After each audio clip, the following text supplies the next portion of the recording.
Welcome Year 5, I hope you're having a good time in your isolation. For today I will be reading one of my favourite series actually. It's called The Diamond Brothers by Anthony Horowitz. The story is called The French Murder. The French Murder. Everybody loves Paris. There's an old guy who even wrote a song about it. I love Paris in the springtime. That's how it goes. Well, all I can say is, he obviously never went there with my big brother, Tim. I did, and it almost got me killed. It all started with a strawberry yogurt. It was a French strawberry yogurt, of course, and it was all we had in the fridge for breakfast.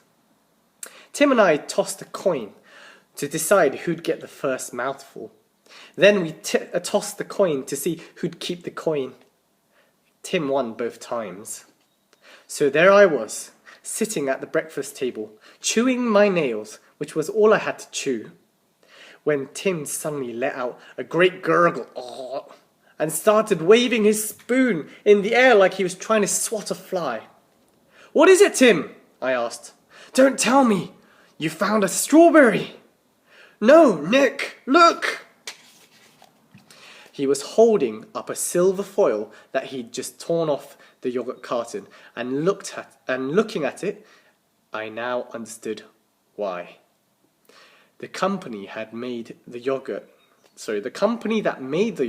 was having one of those promotions. You've probably seen them on chocolate bars or crisps or Coke cans.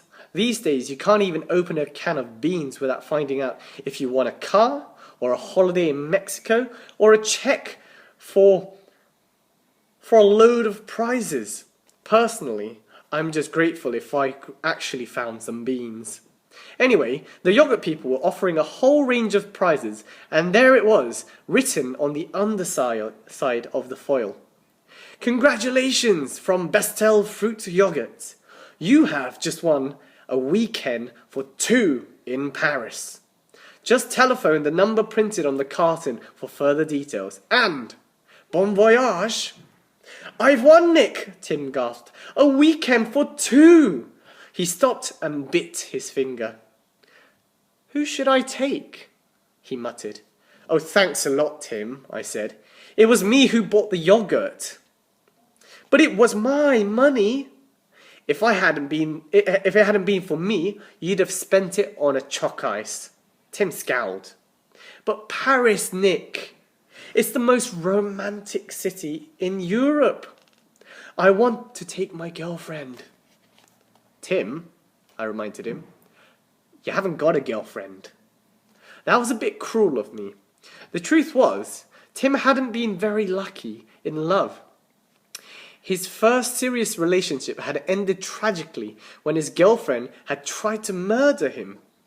After that, he'd replied to one of those advertisements in the Lonely Hearts column of a newspaper, but he can't have read it properly because the girl turned out to be a guy who spent the evening chasing him around Paddington Station. His last girlfriend had been a fire eater in a local circus. He'd taken her out for a romantic candlelit dinner, but she'd completely spoiled it by eating all the candles.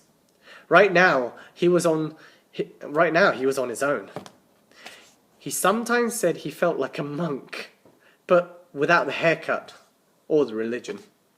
Anyway, we argued a bit more, but finally he picked up the telephone and rang the number on the yogurt carton. There was no answer. "That's because you've telephoned the sell-by date, the expiry date," I told him. I turned the cart over. "This is the number here." And that was how, 3 weeks later, we found ourselves standing in the forecourt at Waterloo Station. Tim was carrying the tickets. I was carrying the bags. It had been more than a year since we'd been abroad, and now it had been to Amsterdam on the trail of a mysterious assassin known as Sharon. And that time, we had gone by ferry.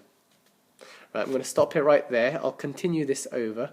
I hope you enjoy the story.